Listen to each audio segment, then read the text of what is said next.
이와 같이 이제 우리가 이제 창세기 1장 그 26절부터 28절까지에 나와 있는 이제 우리의 형상과 모양대로 사람을 만들 때 남자와 여자로 만들자라고 하는, 그리고 이제 임무도 생육번성 충만 정복 다스리시는 그런 임무도 하나님이 허용을 하시고, 이제 이런 말씀들을 좀 이제 묵상하듯 섬세하게 성령의 도우심을 구하면서 말씀을 읽다 보면은 이렇게 적용할 수 있는 부분들이 참 많다라고 하는 것을 알 수가 있겠습니다.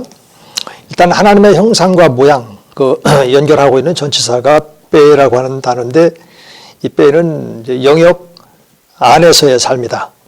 이런 개념 하나하나 이렇게 끄집어내는 것이 이제 엄청 중요하고, 관계라고 하는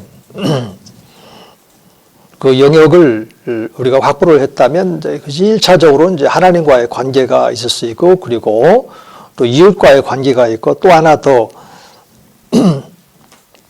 첨가를 한다면 대세상과의 관계, 또 뭐 사회적 관계, 뭐 이런 식으로 영역을 이렇게 확장시켜 나갈 수가 있겠고요. 또 아까 잠깐 이렇게 나눴던 것처럼 이제 부부간의 그런 그 관계, 어떻게 보면 이제 그 부부간의 이 관계가 사실은 교회 안에서 자연스럽게 이야기가 되어져야 함에도 불구하고 왠지 좀 낯설고 또 생소하고, 과연 그런 구체적인 내용들이 교회 안에서 다루어져도 괜찮을까, 뭐 이런 생각도 이렇게 갖게 될 만큼 아직은 좀 많은 부분이 있는 것 같습니다. 그럼에도 불구하고 이 신앙생활 하는 데 있어서 이 부부간의 불일치라든지 또 짝신앙이라든지 뭐 이런 구체적인 어떤 우리들의 그런 그 현실적인 모습들이 있을 때 이런 것들을 이제 하나님의 말씀으로 차근차근 잘 가르치고 또 양육을 해서 하나님의 그러한 그 말씀에 입각해서 또 가정이 세워지고, 또 가정이 또 회복되고, 또 가정이 견고해지도록 어떤 메시지를 우리가 끊임없이 이렇게 던져줘야 되는데, 그런 메시지가 바로 창세기 1장에 있는 이제 창조신앙 회복을 통해서, 그리고 에베소 5장 남편과 아내와의 관계, 그리고 베드로전서 3장에 나와 있는 남편과 아내의 관계를 구체적으로 어떻게 더 섬세하게 우리가 가르쳐야 될 것인지, 이거에 대해서 이제 간략하게 이렇게 이렇게 보았습니다. 뭐 하나만 좀 더 이렇게 드린다면, 에베소 5장은 이제 바울이 원론적으로 그리스도와 교회와의 관계에서 남편과 아내의 관계가 예표가 되니까 이제 그런 방식으로 이렇게 성경을 이제 기록을 했습니다만, 뭐 그럴 수밖에 없는 게 바울은 결혼을 안 했거든요. 결혼을 안 했기 때문에 그 남편과 아내와의 그런 그 관계를 설명할 때 원론적입니다. 그리스도와 교회, 그리스도께서 이제 그 피를 흘리셨으니까 희생, 교회는 이제 그 예수님의 그 희생 제사를 통해서 회개하고 믿음으로 항상 이제 그런 마음으로 이제 예수님을 존경하고, 이제 원론적인 거죠, 그게 이제. 근데 이제 베드로 같은 경우는 그 남편과 아내를 이제 그리스도와 교회와의 그런 원론적인 것 속에서, 그 다음에는 이제 실제적인 한 아내의 남편과 또 한 남편의 이제 아내로서의 그런 그 관계를 잘 묘사하고 있다는 거죠. 깨어지기 쉬운 질그릇과 같다. 여성에 대해서 그렇게 표현을 하고 있고, 또 아내를 이제 잘 알아서 섬길 수 있도록, 알아서 사랑할 수 있도록, 이 부분이 굉장히 제게는 이제 개인적으로도 많은 깨달음을 이제 주셨어요.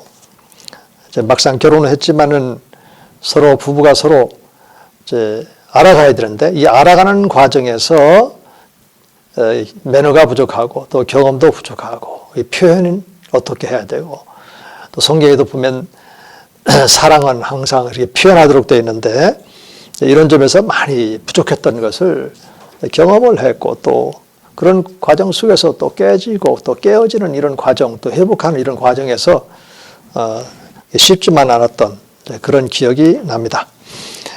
이런 점에 대해서 우리가 좀 섬세하게 잘 교회 현장에서 살아날 수 있기를 원하고요. 자, 페이지를 한쪽 더 넘겨서 148쪽으로 가면 맨 밑에 인간의 영혼, 몸 사이의 관계. 이것도 거듭 말씀드리지만 영이 뭐고 또 혼이 뭐고 또 아까도 말씀드렸지만 영혼이 잘 되면 범사가 잘 되기를 원한다. 강건하고 또 범사가 잘 되기를 원한다. 이런 말씀을 읽을 때 도대체 이게 영혼이 잘 된다는 것이 뭘까? 이런 의문이 항상 이렇게 있죠. 그래서 전통적으로는 이제 조신학에서 이제 인간의 구성 요소 해서 영혼, 몸 해서 3분설이냐 아니면 2분설이냐 아니면 이론설이냐 이것만 가지고 주로 이제 조신학 책에서 보면은 그 수준에 머물러 있는데 좀 잘못된 부분이 있죠.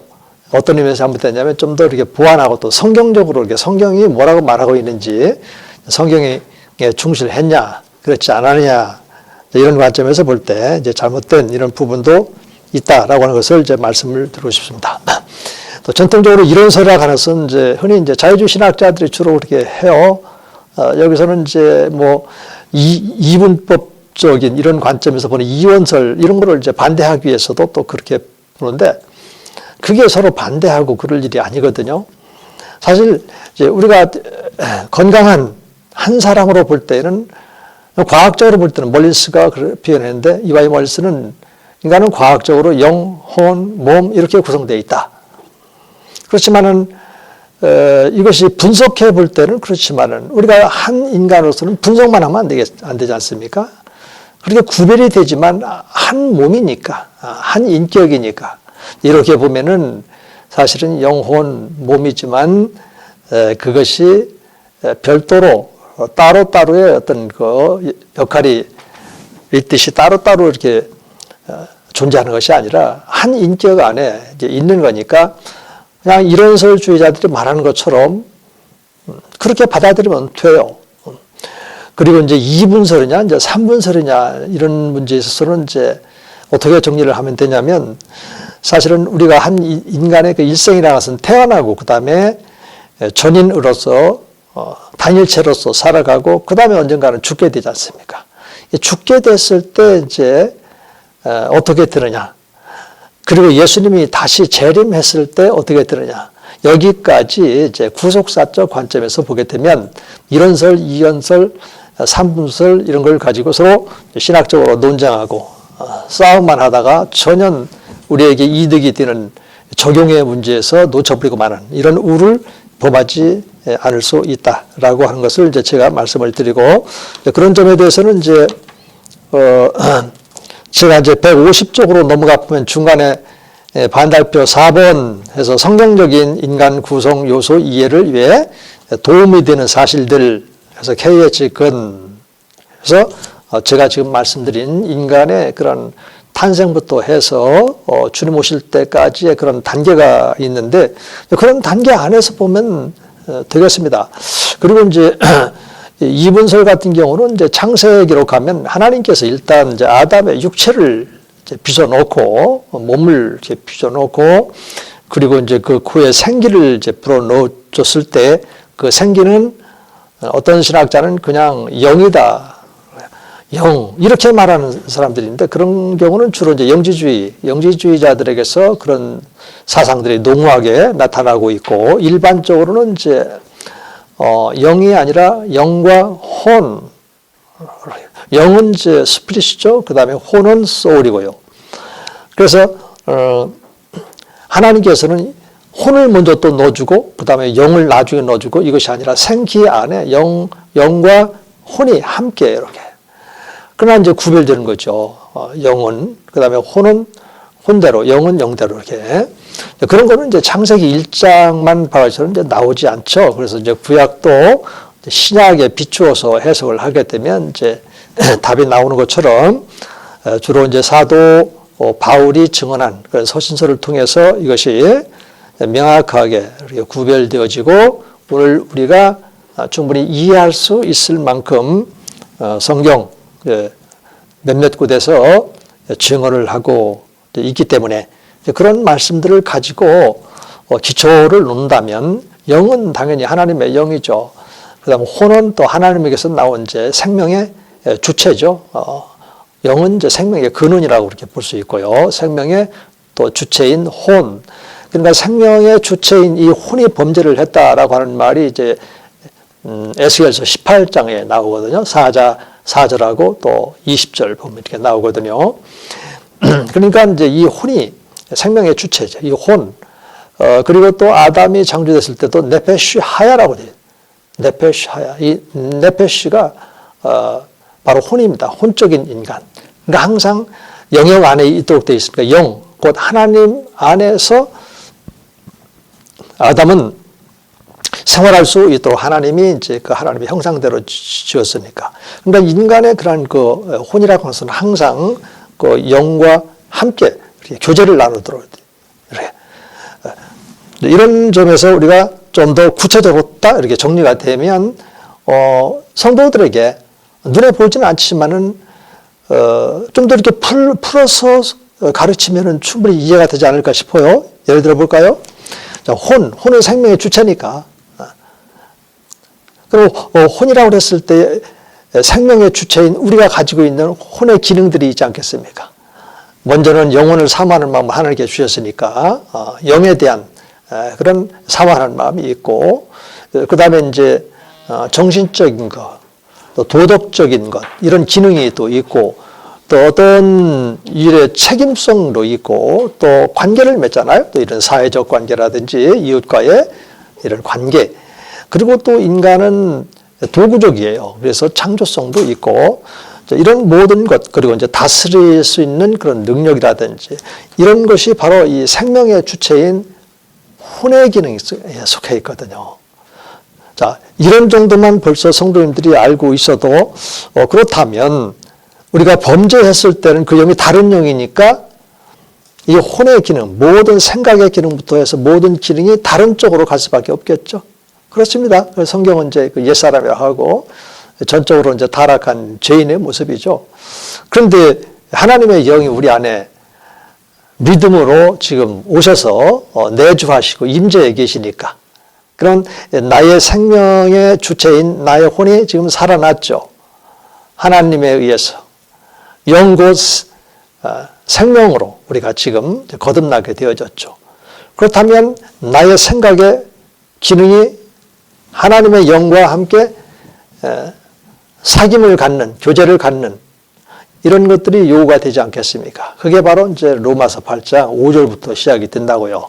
성령께서 생명의 주체인 나의 혼의 생각의 기능 가운데에 영의 일을 생각하게끔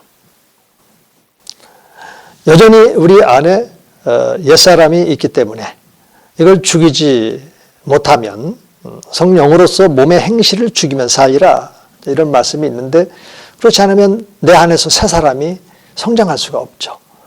자, 이렇게 말씀을 잘 풀어서 설명을 하다 보면은 어느덧 나의 삶이 바로 이거였구나라고 인간의 그런 혼, 몸과의 그런 그 관계가 부각이 딱 되어지면서 하루하루의 이제는 삶을 점검해 나갈 수 있는 그런 기회를 제공해 줄 수 있지 않겠냐. 이런 겁니다.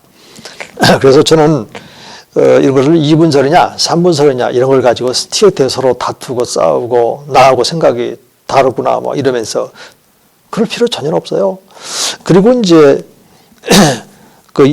우리 침례교 또 조실학자 가운데 밀라드 J. 에릭슨이 쓴 복음주의 조신학 상 중 하로 이렇게 되어 있거든요.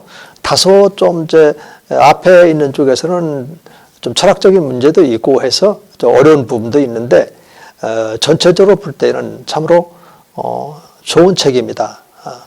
거기 이제 인간론도 이렇게 보면은 제가 말씀드린 것처럼 이게 조건적인 그런 통일성이라고 그래요. 조건적인 통일성. 보니까 저하고 거의 비슷해요. 저는 이제 뭐 꼭 집어서 일생의 어떤 성장 단계로 이렇게 그 틀에서 이렇게 보니까 우리가 살아갈 때는 당연히 이런 문적으로 살 수밖에 없죠. 영 따로 놀고 그 다음에 혼 따로 작용하고 그 다음에 몸 따로 이렇게 하게 되면 그거는 건강하지 않죠. 그렇게 된다면 이제 정신적으로 지금 뭐가 이렇게 좀 괴리가 이렇게 있으니까 어떤 감정의 기복, 편차와 이런 것들이 뭐 엄청나게 클 수가 있겠죠. 그렇게 되면 그 이제 질병이라 하지 그것이 건강하다 이렇게 볼 수가 없는 것이 아니겠습니까? 그렇기 때문에 이제 하나로 이렇게 내 아래 내주하시는 하나님의 영과 또 나의 그런 생명의 주체인 나의 혼 그리고 이 몸이 성령의 그러한 이끌림을 받으면서 항상 이제 하나됨을 이렇게 유지하고 있을 때 이게 정상적인 그리스도인이고 이게 건강한 그런 신앙생활이고 이것이 바로 또 건강한 교회를 세울 수 있는 어떤 밑바탕이 되지 않느냐 그런 겁니다. 자, 이런 정도로 이렇게 할 수밖에 없겠네요. 시간 관계상. 그 다음에 이제 밑으로 보면 이제 큰 2번에 인간 구성 요소 관점에서 또 자연인과 이제 신앙인의 차이점을 살펴보자. 이것은 아까 앞에서 이렇게 말씀드렸던 부분입니다. 이제 넌 크리스찬들에게 자연인에게 있어서는 그들에게도 영혼, 몸이 있는데 그 영은 다른 영이라고 그랬죠. 그 다른 영이 뭐겠습니까? 성경에 이제 사단, 마귀 이렇게 표현할 수가 있는 거죠. 그래서 요한일서 3장 8절 그 이후에는 마귀의 자녀 그리고 하나님의 자녀. 이제 하나님의 자녀는 이제 하나님의 영을 지금 소유하고 또 그 영에 의해서 몸의 행실을 죽이면서 하나님과의 올바른 관계 또 하나님 나라 돌보심의 이런 나라 통치 안에 머물러 있으면서 하나님과 함께하는 이런 삶을 이렇게 살게 되는 거니까 이렇게 말씀으로 이렇게 분석해 보면 확연하게 자연인과 이제 신앙인과의 차이점을 분별할 수 있는 거죠. 자, 페이지 이제 151쪽으로 이렇게 넘겨 보면 또 다시 이제 반복을 했죠. 첫사람 아담. 그리고 이제 범죄한 이후에 가인과 또 아벨, 또 아담도 이제 아담 하와도 다 이렇게 포함이 되는 범죄한 이후에는 다른 영 그리고 이제 육체 플래시가 이렇게 들어 있다고 그랬죠. 또 새 사람이 됐을 때는 그 상태에 이제 심령이 하나 더 생기게 되어졌고 이 심령이 가난하면 다시 말해서 하나님이 더 필요합니다라고 하는 생각을 성령께서 우리 혼에게 영의 일을 자꾸 넣어준단 말이죠. 그래서 여기가 잘 되면 영혼이 잘 되는 겁니다.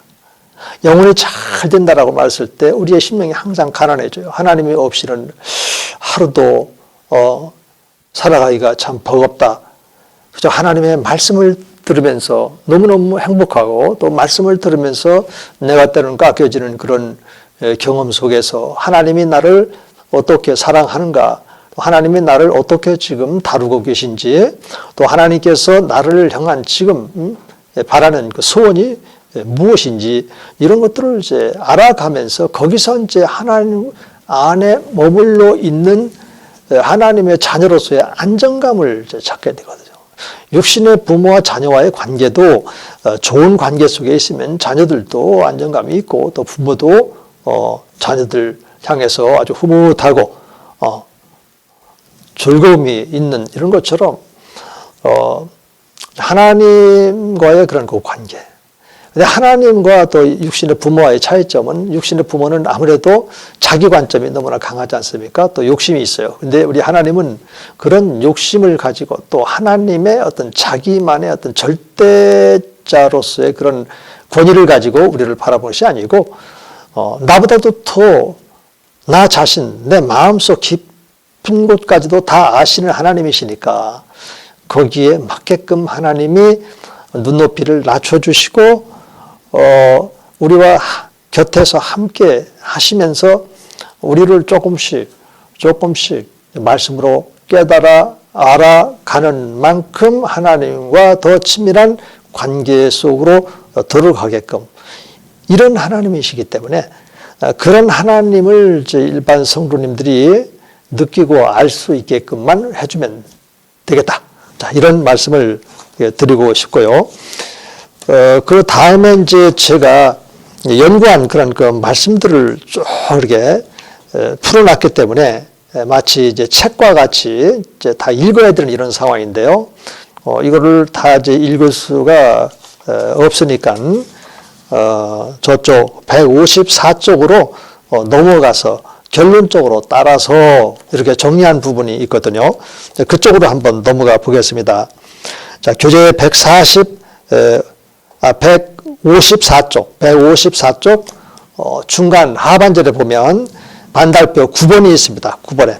그래서 따라서 세 사람은 과학적으로 볼 때 하나님의 영, 그 밑에 그리스도의 영, 그리고 성령, 그리고 혼, 그리스도의 영하고 혼 사이가 서로 화살표가 쌍방향으로 되어 있는데 이 표시는 이제 서로 교제, 관계 속에 있기 때문에 이렇게 쌍방향으로 그리스도의 영은 우리의 혼, 그다음에 우리의 혼은 또 그리스도하고 함께 사귐을 갖는다든지 주종 관계라든지 이런 것들이 이제 담아 있습니다.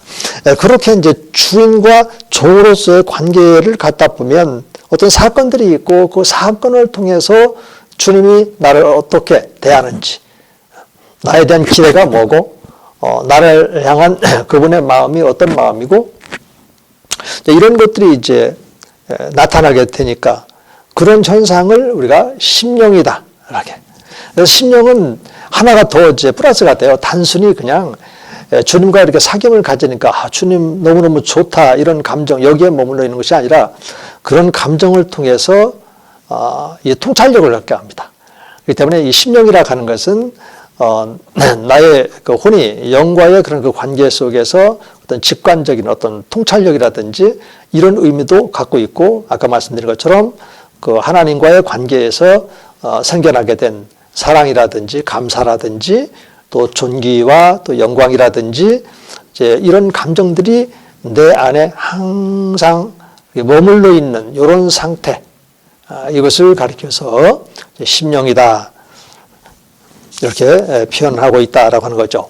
그런데 왜 거기다 스피릿으로 썼을까? 그것은 나의 혼이 스스로 그런 것을 생산해낸다든지 산출해낼 수 있는 것이 아니고 항상 우리 안에 내주하시는 그분이 주인이니까 주인이 종을 그렇게 친구처럼 대해주신다고 했잖아요. 요한복음 15장 그 15절에도 보면은 그런 말씀처럼 그렇게 친구처럼 깊은 사귐을 갖고 하다 보면 나의 그런 그 혼 안에 있는 그런 옛사람의 그런 습성들이 새롭게 빚어져 가는 과정 속에서 전적으로 주님께 의존하고 또 주님의 음성을 들으면서 거기에 믿음의 순종의 반응을 보이고 이것이 정상적인 신앙생활에 어떻게 보면 이제 전부라고 볼 수 있겠죠. 왜냐하면 그 속에 열매가 있는 거니까요. 그것이 없는데 어떻게 우리가 그 선한 열매를 맺고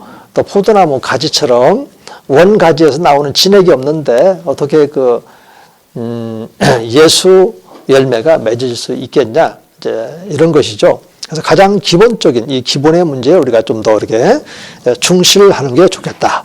자, 이런 말씀을 좀 드려보고요.